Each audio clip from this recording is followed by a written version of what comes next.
इस वीडियो का उद्देश्य सत्य और ज्ञान का प्रसार करना है, जिससे व्यक्ति की जानकारी में सुधार हो सके। नमस्कार साथियों, मैं प्रशांत बौद्ध। साथियों, जो साइड में मेरे आप देख रहे हैं, इसका नाम है अरविंद अरोड़ा। ये व्यक्ति आज सोशल मीडिया पर सर्टिफाइड अंधभक्त जो है वो बन चुका है। अंधभक्त किन चीज़ों का? पॉलिटिकल पार्टी का, धर्म का और धार्मिक चीज़ों का और कथाओं का। कैसे? चलिए पहले वीडियो देख लेते हैं, उसके बाद में फिर हम बातचीत करते हैं इसके विषय में। आप अस्पताल जाते हैं तो इतनी जल्दी थक क्यों जाते हैं? कभी आपने गौर किया है?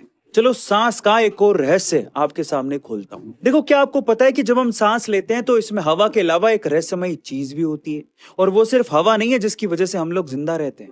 हवा तो बस उस रहस्यमयी चीज को समाये हुए है। हवा एक कैरियर की तरह काम करती है ताकि वो रहस्यमयी तत्व हमारे शरीर तक पहुंचे, जिसकी वजह से हम जिंदा रहते हैं। जर्मनी के मशहूर डॉक्टर विल्हेम रेक का कहना है कि हवा तो सिर्फ सांस का आधार है, लेकिन इसके भीतर एक रहस्यमयी तत्व होता है, और ये तत्व भौतिक नहीं है, जबकि हवा तो भौतिक होती है। डॉक्टर विल्हेम ने इस तत्व को ऑर्गन एनर्जी नाम दिया है, और भारतीय शास्त्रों में इसे प्राण कहा जाता है, जो हवा के माध्यम से प्रवाहित होने वाली दिव्य ऊर्जा है। इसे सुन लिया आप लोगों ने? अब सोचो, ये व्यक्ति 21वीं सदी में आज इस बात को बोल रहा है कि हम सांस के साथ में, मतलब हवा के साथ में, कोई रहस्यमयी चीज को जो है वो अपने अंदर लेते हैं, जो जीव तत्व होती है। हाँ, आज भी ये कह रहा है 21वीं सदी में कि रहस्यमयी है, रहस्यमयी। अरे भाई, थोड़ा विज्ञान की किताबें यदि समय रहते पढ़ लिया होता तो तुझे पता होता है कि जब सांस लेते हैं, जो हवा जाती है, उस हवा में ऑक्सीजन, कार्बन डाइऑक्साइड और तमाम कुछ गैसें हैं जो जाती हैं। उसके बाद में जो हमारे फेफड़े हैं, उनका काम यही है कि वो ऑक्सीजन को अंदर भेज देते हैं और बाकी गैसों को बाहर भेज देते हैं। वीडियो के स्टार्टिंग में इस व्यक्ति ने अरविंद जी को अंधभक्त कहा और साथ ही उनकी धार्मिक रुचियों, पॉलिटिकल पार्टी, कथाओं, उनके इंटरेस्ट को लेकर मजाक बनाया और उन्हें विज्ञान की किताब पढ़ने की सलाह दी। तुम्हारी जानकारी के लिए बता दूं कि ऑर्गेनिक केमिस्ट्री के अरविंद अरोड़ा जी सर्टिफाइड टीचर हैं और उनके लाखों फॉलोअर भी हैं, और वो इस समय वहां तक पहुंच चुके हैं जहां तक तुम शायद सोच भी नहीं सकते। यहां तक कि तुम्हें उनके लेवल तक आने में शायद ये जन्म भी कम पड़ जाए। ये बात मैं किसी उद्देश्य से नहीं कह रहा हूँ, बस तुम्हें समझाना चाहता हूँ, क्योंकि अभी तक तुमने जितने भी वीडियो बनाए हैं, चाहे वो 2 साल पहले के हों या आज के हों, सब में तुमने हिंदू धर्म के बारे में बहुत गलत बोला है। इस देश में धार्मिक स्वतंत्रता है, कोई भी व्यक्ति किसी भी धर्म को अपना सकता है, लेकिन दूसरे के धर्म के बारे में गलत कहने का अधिकार तुमको किसने दिया है? खुद से विचार करके देखो, चीज़ों को समझो, समझ आ जाएगा। विज्ञान पढ़ने की सलाह दी थी तुमने। विज्ञान से भी पहले धार्मिक ग्रंथ लिखे गए हैं, हिंदू धार्मिक ग्रंथ, ऋग्वेद, यजुर्वेद, सामवेद, अथर्ववेद। तो उसके लिए तो तुम्हें संस्कृत सीखना पड़ेगा, और आई एम श्योर तुम्हें संस्कृत पढ़नी या लिखनी समझनी नहीं आती होगी, तो मैं तुम्हारी जानकारी के लिए हिंदी में समझा देता हूँ।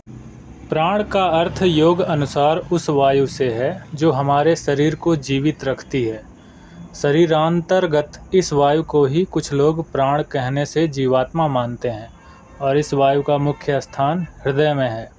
इस वायु के आवागमन को अच्छे से समझकर जो इसे साध लेता है, वह लंबे काल तक जीवित रहने का रहस्य जान लेता है। रहस्यमयी चीज, समझ गए?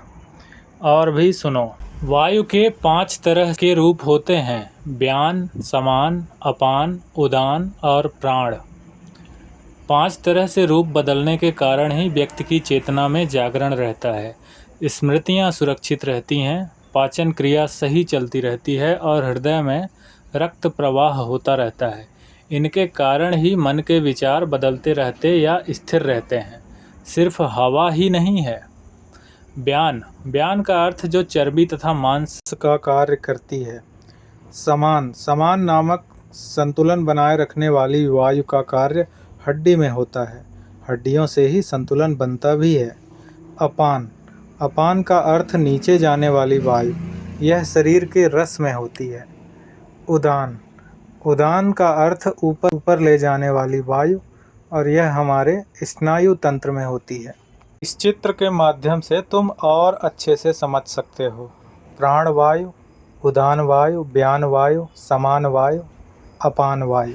इसके अलावा उपनिषदों यानी कि हिंदू धार्मिक ग्रंथ में प्राण की सर्वोच्चता को शरीर के देवताओं की कहानी के माध्यम से दर्शाया गया है, जो अपनी व्यक्तिगत शक्तियों के बावजूद अपने अस्तित्व के लिए प्राण पर निर्भर हैं। आयुर्वेद में योग में प्राण शरीर, मन और आत्मा के बीच का सेतु है, जो समग्र स्वास्थ्य और कल्याण में महत्वपूर्ण भूमिका को उजागर करता है। और यह जो लेख मैं तुम्हें बता रहा हूँ, यह पता है research intern centre for human sciences, Rishihood university यानी कि IIT रुड़की के स्नातक छात्रों द्वारा तैयार किए गए हैं, जो ऋषिहुड विश्वविद्यालय के मानव विज्ञान केंद्र में इंटर्नशिप कर रहे हैं। मतलब कि वह IIT के ऑलरेडी छात्र हैं, यानी उन्हें विज्ञान, मैथ, बायोलॉजी इन सब की बहुत ज़्यादा नॉलेज है और वो इस चीज़ को मानते भी हैं, सिवाय तुम जैसों के। धन्यवाद।